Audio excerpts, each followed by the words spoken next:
Sous-titre d'Ima Torzok. L'affrontement, car certains groupes kurdes sont passés à la prise de pouvoir armé dans certaines villes. Mais en plus de cela, les protestations en Iran risquent de se transformer en une grande guerre géopolitique. Le régime de l'ayatollah Ali Khamenei en Iran a déclaré les manifestants terroristes et a appelé à une répression totale contre ceux qui s'opposent au régime. L'ayatollah Ali Khamenei a affirmé que le pouvoir ne cédera pas et qu'il est prêt à éliminer tous les manifestants.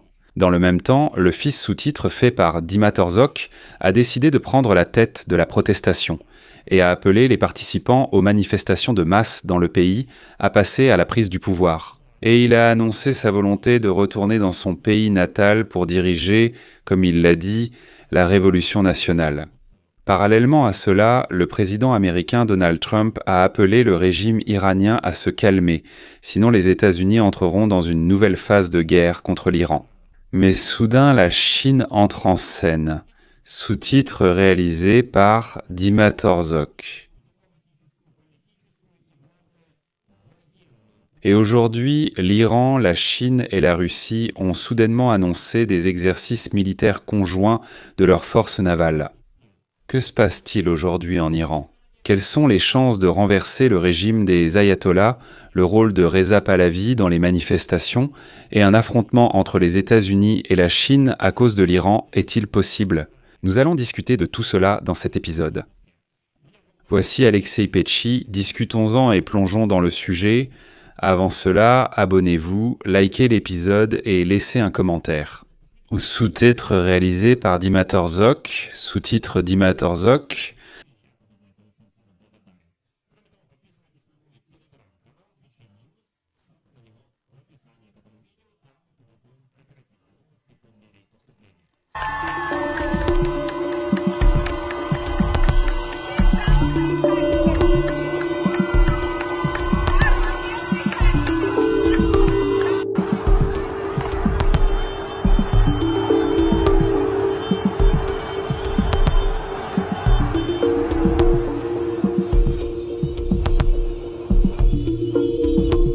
Sous-titre Dima Torzok.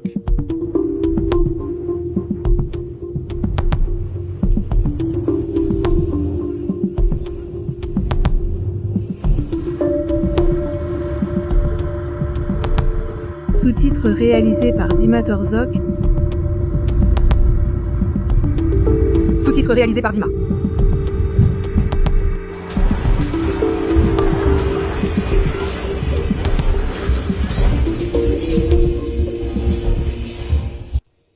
Alors, la principale nouvelle qui bouleverse les manifestations en Iran, c'est que la Chine a soudainement déclaré qu'elle était prête à se battre pour le régime des ayatollahs à Téhéran. La veille, le président américain Donald Trump a déclaré « Je m'adresse aux dirigeants iraniens, il vaudrait mieux pour vous de ne pas commencer à tirer, car nous aussi, nous commencerons à tirer. » Et en réponse à cette déclaration, le ministère des Affaires étrangères de la Chine fait soudainement une déclaration retentissante. Je cite « La Chine ne restera pas les bras croisés pendant que la souveraineté de la grande nation iranienne est violée par des bandits et des criminels soutenus de l'extérieur. » Quoique le gouvernement iranien ait besoin en termes d'aide financière, technique, de renseignement ou militaire, la Chine est prête à la fournir. Et c'est ici que ça devient vraiment intéressant. Pour la Chine, il s'agit d'une déclaration réellement sérieuse. Le ministère chinois des Affaires étrangères a traité de bandits et criminels les Kurdes participant actuellement aux manifestations, surtout les plus actifs. Les médias chinois reprennent les propos des Iraniens et affirment que, soi-disant, les États-Unis et Israël soutiennent les Kurdes dans leurs protestations. Et en général, toutes les manifestations sont précisément à cause des Américains, et non parce que la situation économique dans le pays est mauvaise. Trump menace de nouvelles frappes. La Chine est prête à aider l'Iran, et tout cela ressemble à un risque de confrontation directe avec la Chine. Discutons-en dans l'ordre. Les plus grandes manifestations de masse contre les autorités iraniennes depuis 3 ans ne cessent pas depuis déjà 2 semaines. Et dans la nuit de vendredi à samedi, les gens sont à nouveau descendus dans les rues de Téhéran et d'autres villes. Malgré la coupure totale d'Internet et les actions sévères des forces de sécurité, environ 50 manifestants et 15 membres des forces de sécurité ont déjà été officiellement tués et plus de 2300 personnes ont été arrêtées. De plus en plus de blessés admis à l'hôpital présentent dans des blessures par balles à la tête et aux yeux.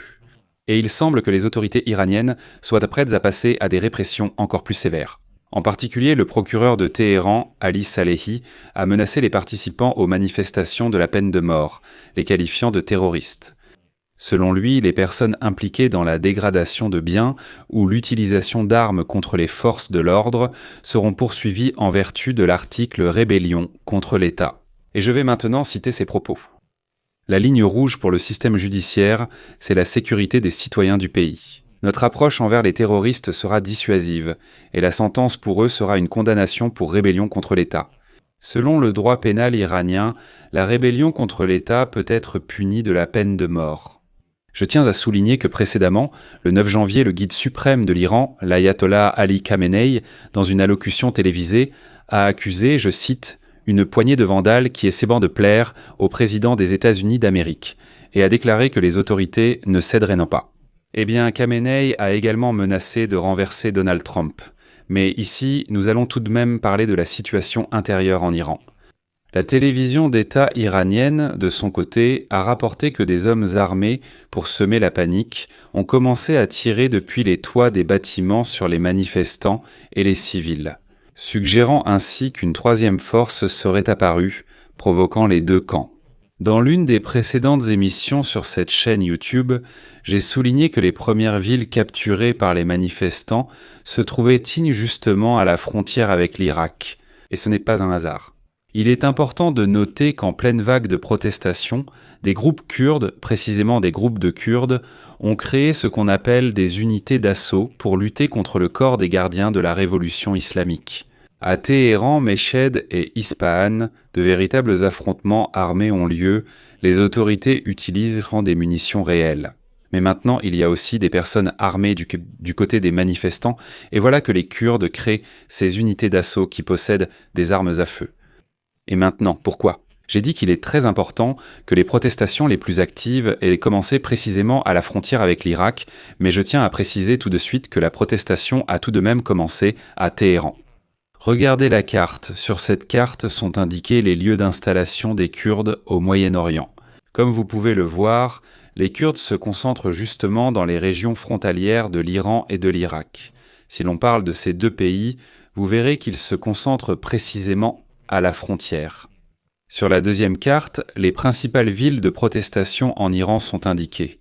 La base principale de la protestation est kurde, ce qui coïncide ici. Mais il serait erroné d'affirmer que la révolte en Iran est principalement de nature ethnique, comme si seuls les Kurdes s'opposaient aux ayatollahs. Ce serait une erreur car la protestation actuelle n'a pas commencé avec les Kurdes, mais à Téhéran, où les commerçants ont lancé la première manifestation le 28 décembre. Ce sont précisément les commerçants ordinaires et les vendeurs qui ont lancé cette protestation, et en quelques jours, les slogans économiques se sont transformés en slogans politiques. Et ce n'est qu'à ce moment-là que les Kurdes ont rejoint le mouvement. Cependant, l'inimitié entre les Kurdes et les ayatollahs chiites remonte à longtemps. La révolte kurde de 1979 a été réprimée dans le sang, tout comme l'espoir de créer une autonomie kurde en Iran. Néanmoins, au cours du dernier demi-siècle, des soulèvements périodiques de la population kurde ont eu lieu en Iran. Mais la situation n'avait jamais atteint un tel degré de tension. C'est la première fois depuis la révolution de 1979 qu'on assiste à une telle intensité. Et il est important de noter que ce n'est plus simplement une guerre entre les Kurdes et le régime des ayatollahs. Les Kurdes font partie de la protestation, donc il est tout à fait évident qu'il ne s'agit pas simplement d'une opposition de la population kurde contre le régime chiite des ayatollahs. Nitsanté, non, c'est en réalité une protestation du peuple iranien dans son ensemble, à laquelle participent aussi les Kurdes. Cependant, l'Iran, la Chine et la Russie cherchent à focaliser l'attention sur les Kurdes afin de minimiser la véritable cause des protestations. Et maintenant, le régime d'ayatollah affirme que les Kurdes servent les intérêts des États-Unis d'Amérique et d'Israël. Parce que les Kurdes sont vraiment, sans doute, les alliés les plus proches des États-Unis dans la région du Moyen-Orient. Mais ces dernières années, les groupes kurdes ont eu leur propre argent, leur propre pouvoir, de l'argent provenant de l'exportation, d'ailleurs du pétrole syrien et irakien, depuis les territoires sous leur contrôle.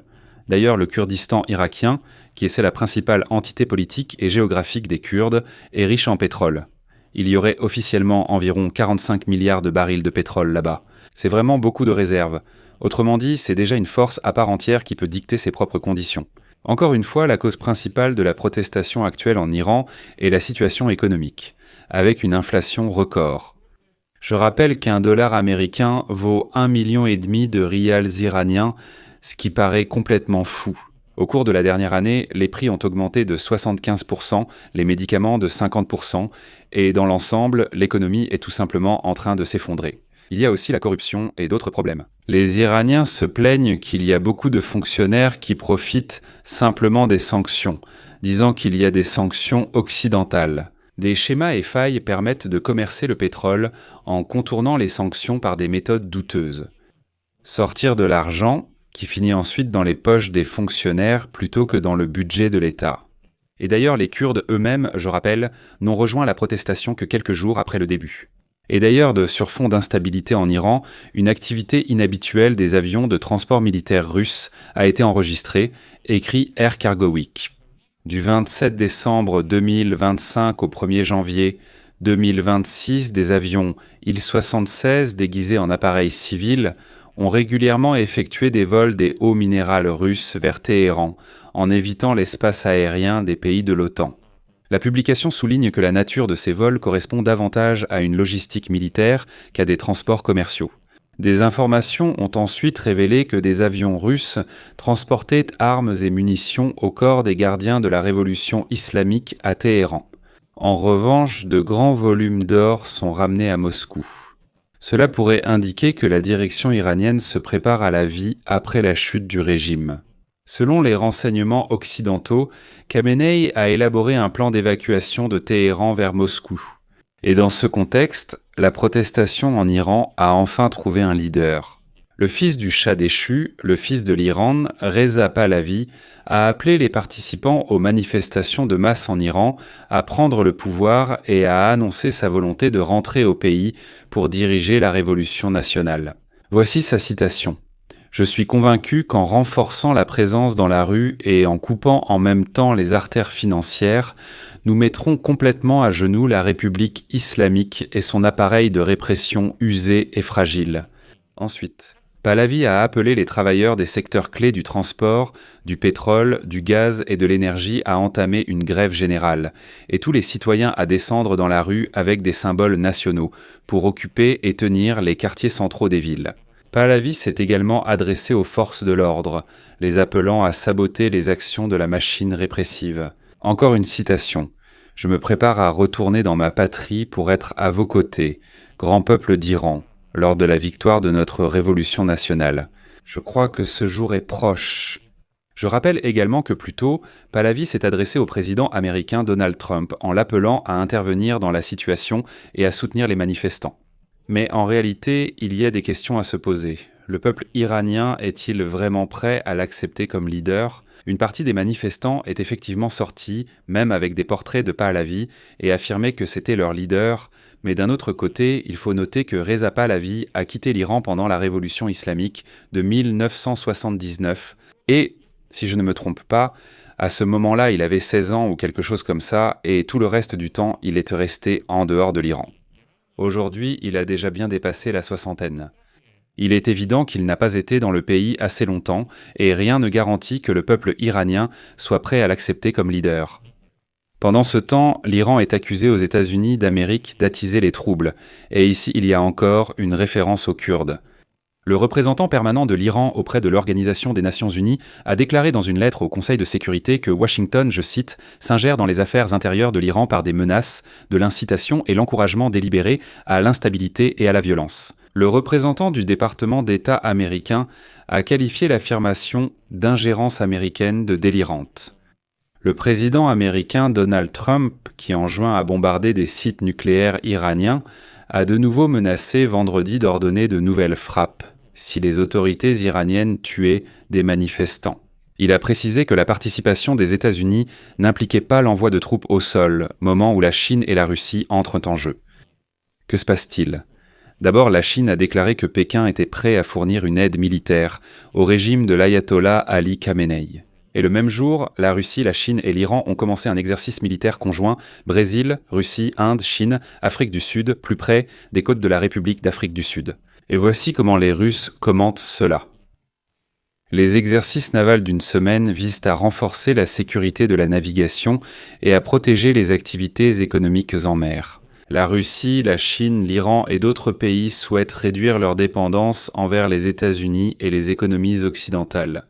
C'est là que la participation de la Chine est cruciale. La Chine perd activement de l'influence, non seulement en Iran, mais aussi dans tout le Moyen-Orient.